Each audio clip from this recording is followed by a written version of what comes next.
if we look at Bitcoin and model it as digital gold, the market cap goes to between 10 and 20 trillion. But gold is defective property. Gold is dead money. You have $1 billion of gold that sits in a vault for a decade. It's very hard to mortgage the gold. It's also very hard to rent the gold. You can't loan the gold. No one's going to create a business with your gold. So gold doesn't generate much of a yield. So for that reason, most people wouldn't store $1 billion for a decade in gold. They would buy $1 billion of commercial real estate property. And the reason why is because I can rent it and generate a yield on it that's in excess of the maintenance cost.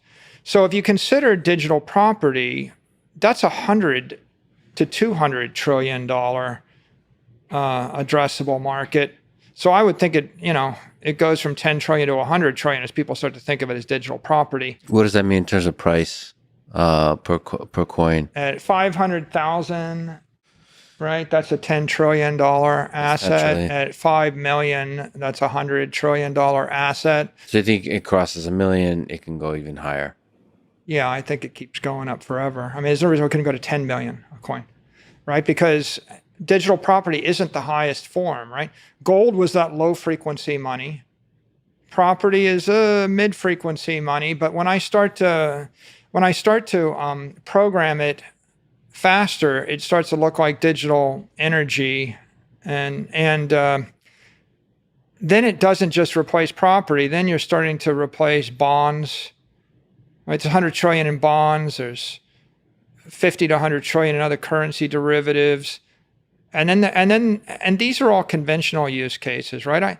I think that there's $350 trillion to $500 trillion worth of currency derivatives in the world. Mm-hmm.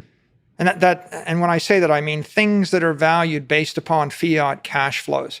Any commercial real estate, any bond, any sovereign debt, any currency itself, any derivatives to those things, they're all derivatives, and they're all defective. And they're all defective because of this persistent 7 to 14% lapse, which we call inflation or monetary expansion.